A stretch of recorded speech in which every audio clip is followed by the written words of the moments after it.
Hi, I'm Travis, and I make bad decisions, so you don't have to. I was accused of essaying my ex-girlfriend, and it has ruined my life. Now my friends want to talk after all of these years. Let me just start off by saying that no, I did not assault my ex-girlfriend. I was accused of essaying my ex-girlfriend about 7 years ago, and it has ruined my life. I was a quiet kid in high school who had a small group of friends. I was a band kid, straight A's, that type of crowd. Now in my sophomore year, I met my ex, let's call her A, and we dated on and off over a year. I also have a small past together, like her parents worked with my parents and were best friends, and we already knew each other well. We had no issues within the relationship, and we saw each other at least 3 times a week. We went to separate schools. Now, I was the one who did the damage. I broke up with her for multiple different reasons, the main one being her sister tried to stab me with a kitchen knife. A year goes by, now nearing the end of my junior year, and my buddy, we'll call him Jay, calls me and tells me A is accusing me of essaying her. I hadn't seen her or spoken to her since our breakup, and Jay and my friend group all knew that. So I naturally shrugged it off and thought it wouldn't be too much of an issue, kind of just a friend group rumor type of deal. Now this is where I was wrong. By the beginning of my senior year, I had received death threats on numerous occasions, all of my friends turning on me, and it all led to me getting arrested. While I was in holding, someone killed my dog while my parents weren't home and left a note calling me a rapist. That dog was my best friend through all of this and was the final straw in my decision. The charges were dropped due to the little evidence I had provided. I took my second chance at life and ran away after high school, which after all the court hearings was only a few weeks away. I had moved across the state, losing all of my high school friends, changed my phone number, and deleted all social media. My parents knew I left but had no idea where I was. I was a ghost, and it was the way my life had to be. Living on my own wasn't how it always sounds for an out-of-high school student like myself. I spent the first 2 years hiding away in my apartment. I spent months overthinking and questioning my own thoughts. I went to work and went home. I did not converse with anyone for 2 years. I had no friends and I was lonely. All I had was my new dog Bosco. Yes, he is named after the bear from Avatar: The Last Airbender. I was living in hell with my only escape being my dog and my games, which I deleted all of my online friends as well. Eventually, I met a lovely woman, we'll call her KK, and I met while I was at the dog park with Bosco.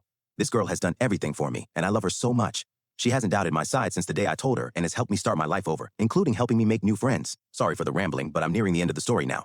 Last week, I had made a new social media account and added only my new friends in case family. My family understands why I did not add them, as it would link me to my hometown. I received an odd message request this morning. I looked in disbelief as I saw it was from Jay, asking me where I have been and if I was okay. I did not open it. I just let it be and went about my day. Now I have 5 new friend requests from my old friend group, all of them messaging me asking me where I was and if I wanted to meet up and talk. I decided to message Jay back and told him everything I've been waiting to tell him. You guys turned your backs on me, tarnished my name, and helped to destroy my life and my reputation back in my hometown. Do you really expect me to reply back to you after that? I went on and explained what happened, including how someone murdered my dog. I've spent years in therapy, countless hours of trial and error to socialize again, and what felt like an eternity to trust anyone. I have new friends and an awesome girlfriend, all of which contributed to my success at restoring my humanity. I've been thinking about it all day today, and I still don't know if I should give my old friends another chance. Maybe they've grown up and regretted their decisions, or maybe they just expect me to forgive them. Update: Jay and my other old friends told me everything that happened since I've been gone. To sum it all up, A's a drug addict and does not live in my hometown anymore. They all apologized to me, but I told them we could no longer be close. The drama and memories would all come back, and I've worked too hard to get where I am in life to let some dumb old friends ruin that. After they apologized, they all took turns admitting they regret taking a side. They told me they have no idea who killed my dog. Also to mention my dog was killed with rat poison, if some of you were wondering. However, none of them understood the fact that I cannot be close with them anymore. I blocked them all. It feels really nice to have closure and not have the consequences of being close with them. Kay really helped me through this, and I've read a lot of your comments, and I respect everyone's opinion. Also, to touch up on some questions, A's sister did not like me at all. She also had serious mental health issues that ended up landing her in mental health facilities on multiple occasions. I have no idea where she is now, and I honestly could care less. She is a horrible human being and deserves nothing. A admitted to the false accusation sometime after I moved across the state. Jay and the others told me they were all at a college party where A was shit-faced and decided it was a good idea to get frisky with another old friend of mine. She told him she came up with the accusation months after I broke up with her because I was her first love, and I deserved it. I guess the crazy runs in the family. The lesson to take away from this: don't give anyone a second chance. They broke your trust the first time and should not be given another chance. Know your self-worth. Second update: since internet trolls and others are asking for proof or clarification on my expenses, living arrangements, etc., I'll post them so you all can move on with your lives. 1.